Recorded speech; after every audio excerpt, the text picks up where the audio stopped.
Aujourd'hui, ces mystères sont encore inexpliqués. C'est surprenant, c'est mystérieux. Et c'est à ce moment-là qu'un bruit très étrange va être enregistré. Les clés du mystère sur Sud Radio. Décorporation, passage dans le tunnel, la vie qui défile, l'incroyable splendeur de la lumière blanche, l'accueil des défunts et le retour. Qu'est-ce qu'il y a de l'autre côté, disent certains? Nul ne le sait puisque personne n'en est revenu. C'est sans compter sur certaines personnes revenues à la vie après avoir été presque déclarées mortes, des témoignages qui provoquent forcément une fascination extrême. Et si la mort était le passage obligé pour accéder à la vie? Aujourd'hui, paranormal et NDE, OBE. Bonjour Yves Lignon. Bonjour Emmanuel. Alors, quand on parle de NDE, Yves Lignon, on parle de mort imminente. Oui, c'est bien il faut ça. donc être, cher Emmanuel, extrêmement précis sur les termes. Pourquoi? Le phénomène donc, qu'on désigne par les 3 lettres NDE, ce qui en français se traduit par expérience de mort imminente. Donc ce phénomène est suffisamment décoiffant par lui-même, Oui, c'est vrai. sans qu'on en rajoute. Et donc les personnes qui vivent ce phénomène éprouvent bien les sensations que vous avez décrites, l'impression de prendre un tunnel, de se trouver dans un endroit merveilleux, dans un endroit où la lumière est extraordinaire et où on éprouve un profond sentiment de paix. Ces personnes, elles ont bien l'impression qu'elles rencontrent des proches déjà décédées. Oui. Tout ça, elles le racontent toutes. Mais par contre, ces personnes ne sont pas mortes. Les personnes qui vivent ces NDE. Les personnes qui vivent le phénomène ne sont pas mortes. Oui. La preuve, c'est qu'elles reviennent pour le raconter. Et nous allons le voir dans le cas dont D'accord. nous allons parler aujourd'hui. Elles ont juste frôlé la mort. Elles ont frôlé la mort. D'accord. Parce que quand on est mort, jusqu'à nouvel ordre, c'est définitif. D'accord. Ok. Alors, on parlait de NDE, on parle aussi de OBE. Oui, voilà. Quelle est la différence? Alors, OBE, c'est de nouveau 3 lettres pour désigner un autre phénomène qu'on dénomme en français sortie du corps. Décorporation. Décorporation, si vous voulez. Alors, ce phénomène-là peut se produire au cours d'une NDE. Alors, je prends un exemple, comme tout bon prof. Oui. Eh bien, quelqu'un est en train d'être opéré. Il est sur la table, sur le billard, et ça se passe mal. Cette personne frôle la mort. Alors, à ce moment-là, elle peut vivre directement une NDE, c'est-à-dire que brusquement, elle peut avoir l'impression de prendre un couloir lumineux, etc., etc. Mais avant de prendre ce couloir, elle peut vivre ce qu'on appelle une OBE, c'est-à-dire que tout en restant allongée sur la table d'opération, elle n'a pas les moyens de faire autrement, Oui. cette personne sera capable de décrire l'environnement, décrire les gestes du chirurgien qui, par exemple, va s'affoler, va dire « Oh, nom d'une pipe !» Ça tourne au vinaigre, cette intervention. Donc cette personne est capable de faire ça. Et puis après, il y a la NDE au sens strict. C'est ça. Il peut y avoir une OBE sans Bien NDE? sûr, mais alors inversement, Oui. il peut y avoir OBE sans NDE. Ah oui. C'est le Juste cas- une décorporation, Voilà, mais sans c'est- pour c'est- autant passer par le tunnel, etc. Voilà, et sans être en danger de mort. Moi, j'ai eu un cas d'OBE qui m'a beaucoup intéressé. C'était une étudiante qui faisait la sieste. Vous voyez, elle n'était Ouais. absolument pas en danger de mort. Ouais. Elle avait le matin passé un examen. Alors, les générations actuelles se fatiguant très vite, ayant passé un examen le matin, elle faisait la sieste l'après-midi. Oui. Et sa maman, elle vivait chez ses parents, avait profité de ce que sa fille était à l'université pour ranger un peu la chambre.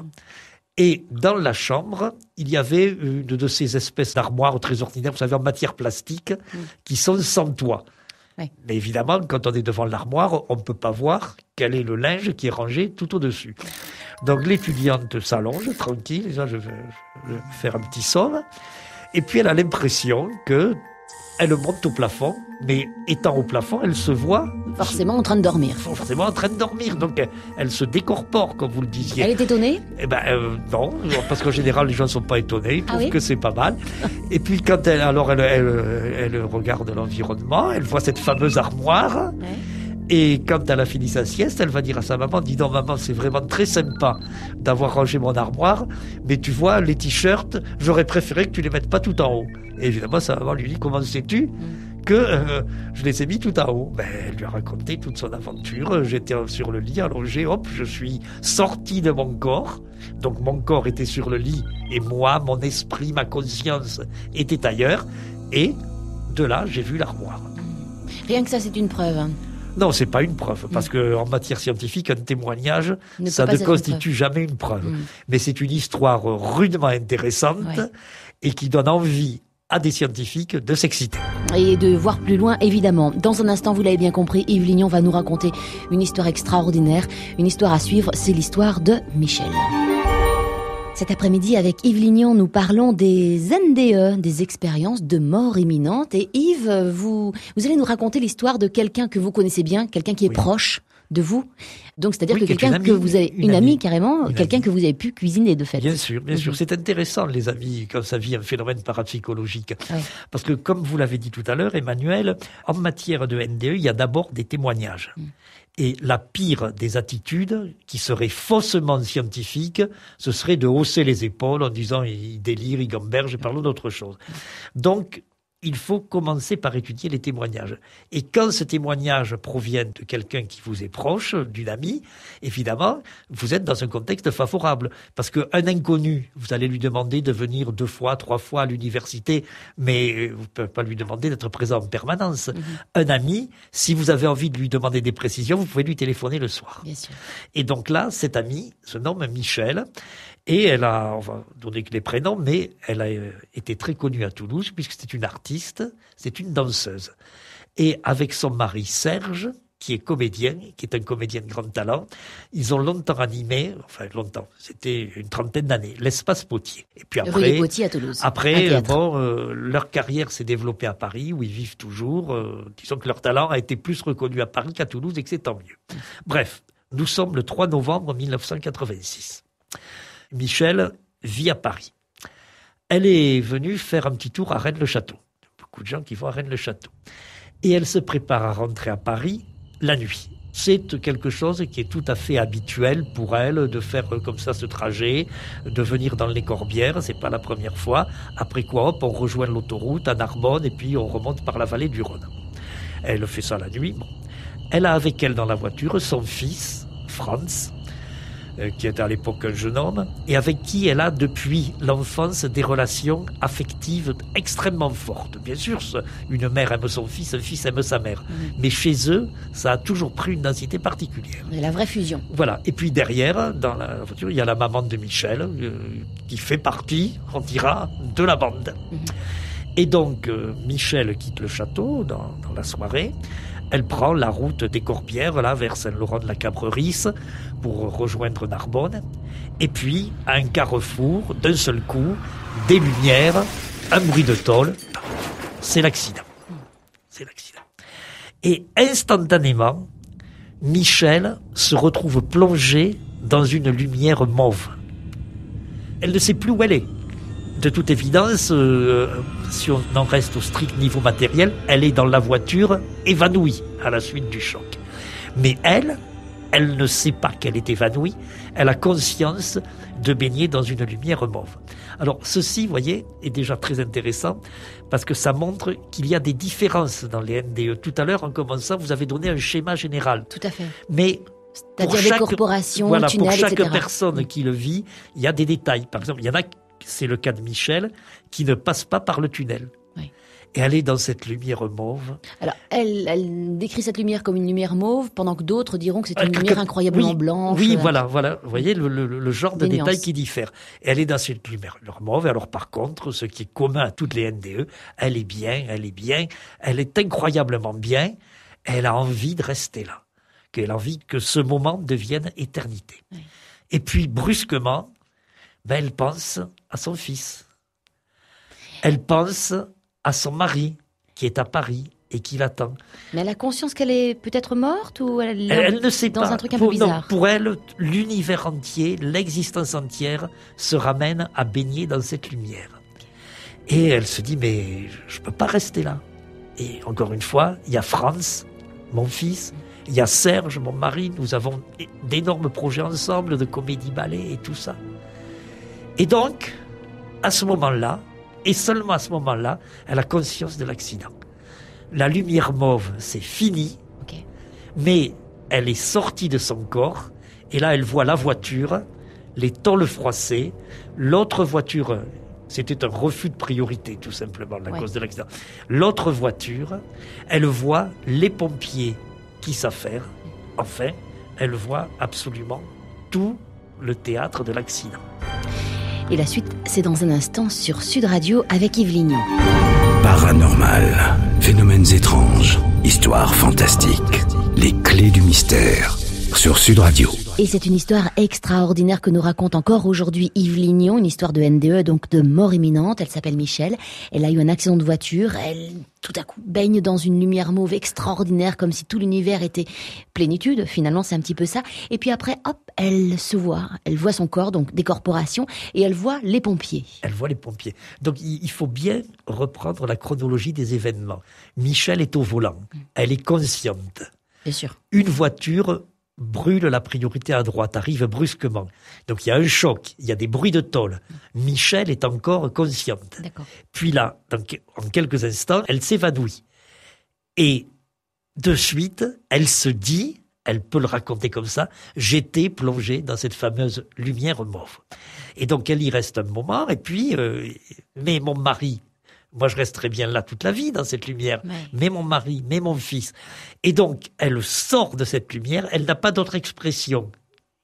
Quand on lui demande, quand on essaie, elle dit, mais je suis sortie de la lumière. Et alors, j'avais, raconte-t-elle, l'impression de planer au-dessus du théâtre de l'accident. C'est-à-dire au-dessus de la voiture? Au-dessus de la voiture. Je voyais les deux voitures enchevêtrées. Je voyais la voiture des pompiers. Je voyais le gyrophare. Je voyais les pompiers en train de s'affairer. Et elle décrit parfaitement, comme ça, tout le théâtre de l'accident, tous les détails. Je voyais mon fils Franz, qui était évanoui, lui aussi, il était à côté de la conductrice, mais qui avait l'air de bouger un petit peu. Je voyais ma mère, derrière, qui, elle, n'en avait rien, mais qui était agitée, qui était affolée, oui. Comme toujours dans ce cas. Je voyais tout ça exactement. Au point que c'est à ce moment-là qu'elle a su qu'il y avait eu un refus de priorité. Elle a su expliquer l'accident à ce moment-là. Non, elle a pu l'expliquer parce que quand elle a vu, je veux dire, la disposition des voitures, etc., à ce petit carrefour au cœur des Corbières, elle a compris ce qui était arrivé. Mais elle a compris ce qui était arrivé alors qu'elle était physiquement au volant de sa voiture, complètement évanouie. Mais en même temps, c'est tout le problème de ce type de phénomène. En même temps qu'au volant de sa voiture évanouie, elle était, son esprit, sa conscience, il n'y a pas de mots, une part immatérielle de l'être humain qu'est Michel, oui. était dans l'espace, en train d'observer tranquillement la situation, en train de dire presque, mon Dieu, quel imbécile, même en pleine nuit, on respecte la priorité à droite, même sur une route déserte, etc. Donc elle a le sens critique, elle peut réfléchir. Oui, elle voit comme un témoin. Sauf que ce témoin, c'est en même temps la victime de l'accident. Oui. Et ce témoin, il n'est pas là sur le bord du talus, il est quelque part dans l'espace, il est au-dessus.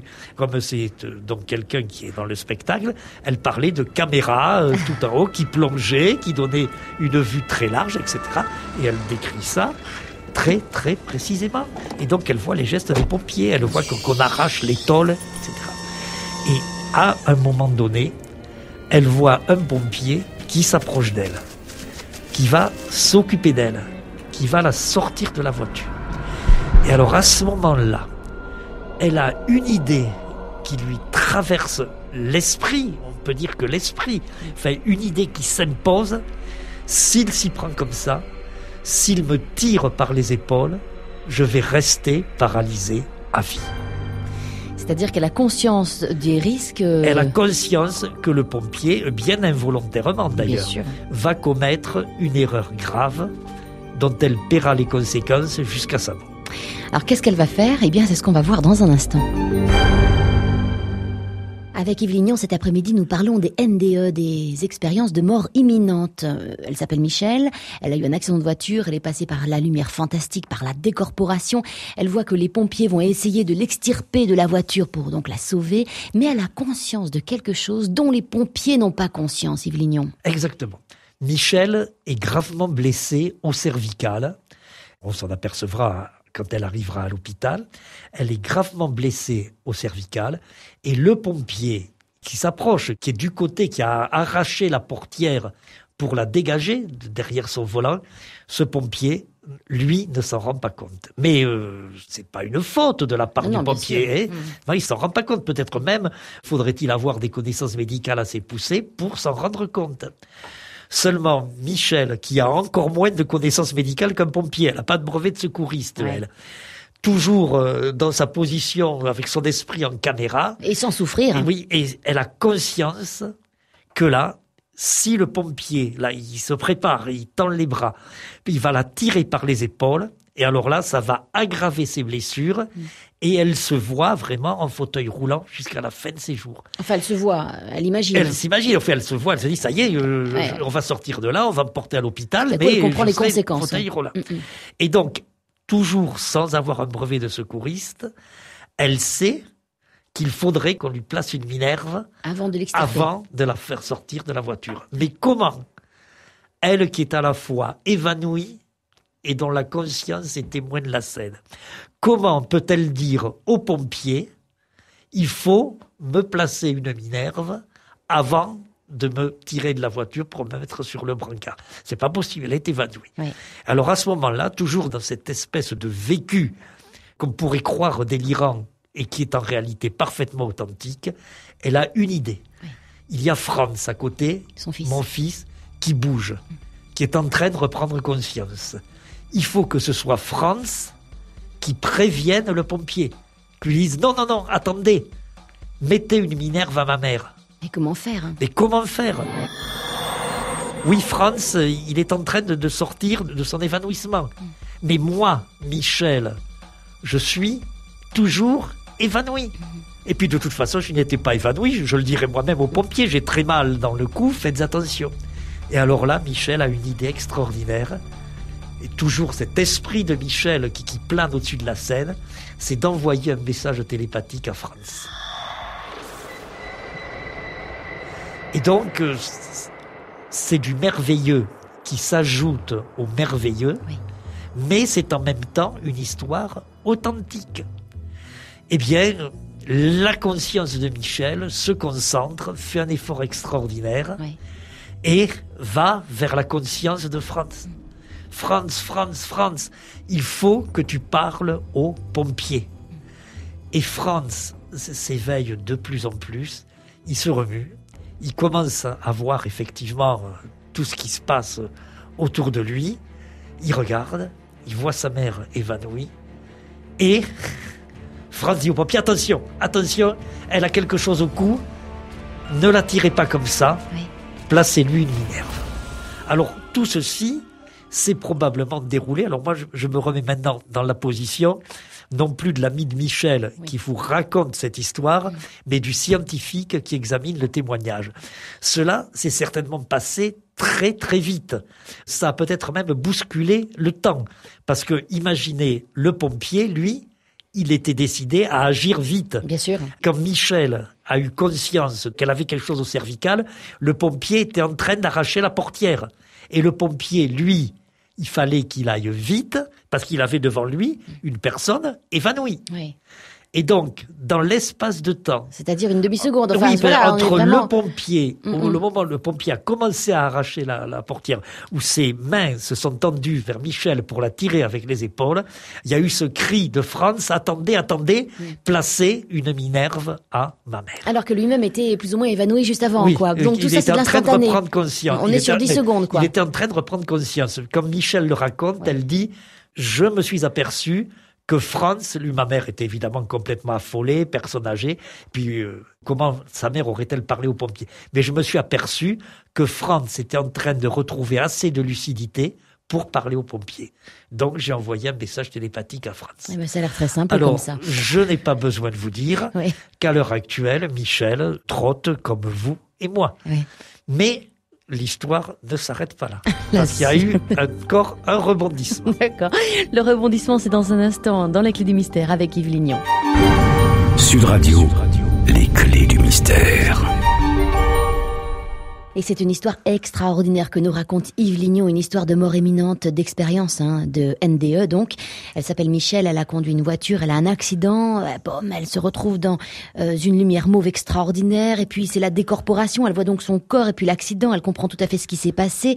Elle voit également que les pompiers essayent de la sortir de la voiture, elle a conscience qu'elle a un petit problème de cervical, que les pompiers risquent de la rendre paralysée, son fils est dans la voiture à moitié évanoui, et pour autant, elle va se concentrer et lui envoyer un message télépathique pour que le fils dise aux pompiers « Halte là, arrêtez-vous, il faut pas faire comme ça ». Exactement. C'est exactement... Et tout ça en 10 secondes, quoi. Ce qui c'est même pas 10 secondes, sans doute. C'est exactement ce que raconte Michel, mais c'est aussi indiscutablement ce qui s'est passé. Parce que le pompier, quand il a entendu Franz, il a dit « Schtroumpf », effectivement. Heureusement que j'ai été averti. Oui. J'allais commettre, non pas une faute, mais une erreur. L'irréparable, en tous les cas, pour Michel. J'allais commettre l'irréparable sans le vouloir. Alors vous allez me demander, Emmanuel, je suppose, qu'est-ce qu'elle est devenue, Michel? Parce que ça, c'est une histoire qui s'est déroulée dans la nuit du 3 au 4 novembre 1986. Oui. Ça fait quand même un petit moment. 24 ans. Eh bien, Michel se porte fort bien. Elle a accompagné récemment son mari qui est venu se produire dans un théâtre à Toulouse. Oui. Sauf que Michel ne fait plus de danse. Michel, qui était une chorégraphe de grand talent, a complètement laissé tomber la chorégraphie. Alors, pour des problèmes de santé? Mais non. Elle a laissé tomber la chorégraphie parce qu'elle fait autre chose. De même que Augustin Le Sage, nous racontions l'histoire hier, du peintre était médium. devenu brutalement peintre, Michel est devenu brutalement sculpteur. Oui. C'est-à-dire que quand elle est arrivée à Paris, elle commençait à dire « la danse, ça m'intéresse plus, j'ai envie de sculpter ». Mais elle n'avait jamais fait les beaux-arts. Elle les a toujours pas fait à l'heure actuelle. Mais par contre, elle est devenue un sculpteur extrêmement réputé, un sculpteur à qui les communautés territoriales, les municipalités passent des commandes. Oui. Donc ça marche bien pour elle. Oui, donc elle est un sculpteur reconnu. Oui. Mais comme ça, en quelques semaines après son accident. Vous faisiez le parallèle avec Augustin Le Sage qui, lui, a entendu des voix. Oui, oui. Elle n'a pas entendu de voix. Non, elle n'a pas entendu de voix. D'accord. Simplement, quand elle est rentrée à Paris, elle s'est dit, tiens, si je m'intéressais à la sculpture. Bon, étant donné que Franz était un jeune homme, vous comprenez, en toute gentillesse, qu'elle, Michel, n'était pas une jeune femme. Hein. Bon, c'est une amie, c'est plutôt ma génération. Donc, se mettre comme ça à la sculpture, quand la danse et la comédie ont été toute votre vie, jusqu'à l'âge presque mûr, c'est un peu curieux. Mais elle s'y est mise sans apprendre. Et puis elle fait dans le monumental maintenant, autant vous le dire. Elle expose, et donc elle fait des sculptures qu'on met dans les jardins publics. Oui, voyez. Donc de très grosses... Oui, elle fait de très grosses sculptures, elle expose, elle est dans les galeries à Paris, et tout ça, indiscutablement, à la suite de son accident. Alors, voyez, on dit souvent, j'ai voulu raconter cette histoire-là de Michel, d'abord parce qu'elle est très riche, y compris sur le plan des événements qui se sont produits. Ouais. Mais en plus, on dit souvent que la vie des gens est transformée après le NDE. Ils disent tous, moi je ne vois plus la vie autrement, je n'ai plus peur de la mort, j'ai une conception des rapports avec les gens qui est beaucoup plus pacifiée, qui va beaucoup vrai plus et authentique. C'est ça. Eh bien, chez Michel, il y a bien eu une transformation, mais dans un autre sens. Cet artiste est devenu une autre artiste. Oui. Et je vous assure que maintenant, en tant que sculpteur, elle a pris un pseudonyme, elle a sa notoriété, une notoriété bien établie. Alors évidemment, Michel doit en reparler, évidemment, de son expérience du NDE. Comment est-ce qu'elle voit justement ce qu'elle a vécu, la lumière mauve et compagnie? C'est dans un instant sur Sud Radio. Et c'est encore une histoire extrêmement fascinante que vous nous avez racontée, Yves Lignon, l'histoire donc de la décorporation et puis de la NDE qu'a vécu Michel. Donc elle a vécu, elle a vu, elle a ressenti cette lumière que elle décrit comme mauve. Oui. Hein, c'est vrai que d'autres décriront comme dorée. Oui, ou blanche. Elle a eu conscience de la nécessité de, en quelque sorte, de revenir.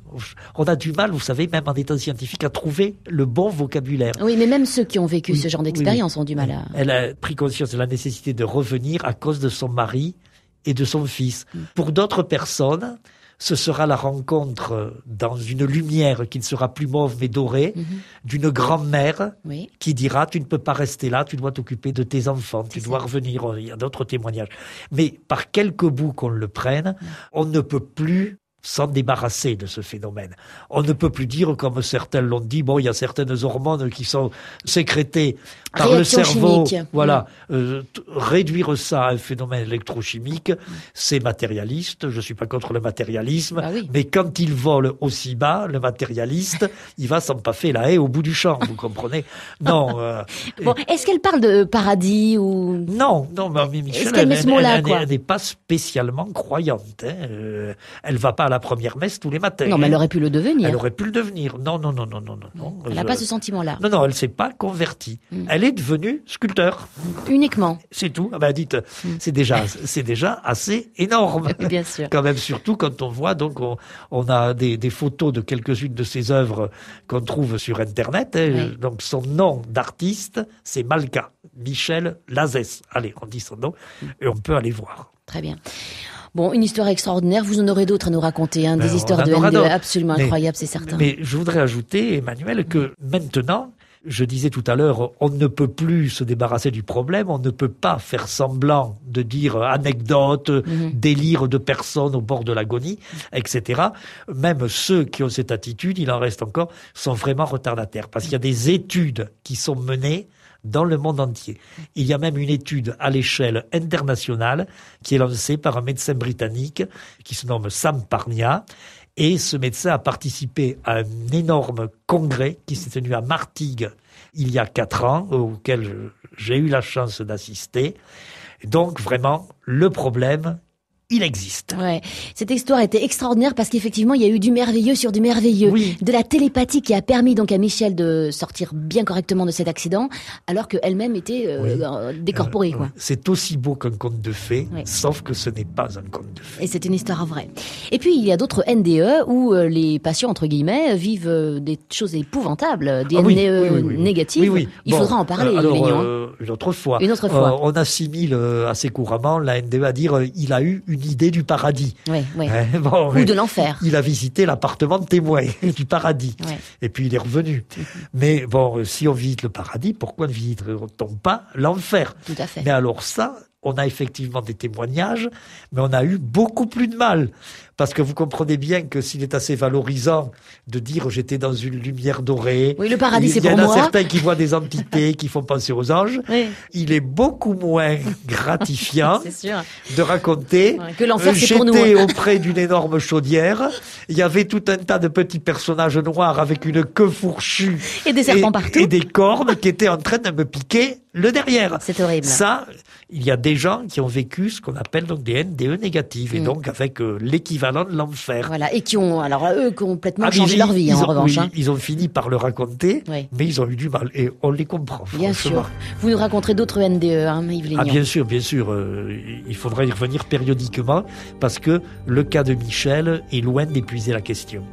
Magnifique, on se retrouvera demain à partir de 13h30 et jusqu'à 14h30 dans les Clés du Mystère avec Yves Lignon. Je vous rappelle que cette émission exceptionnelle, est exceptionnelle comme toutes les autres d'ailleurs en fait, est podcastable sur le site internet sudradio.fr. À demain.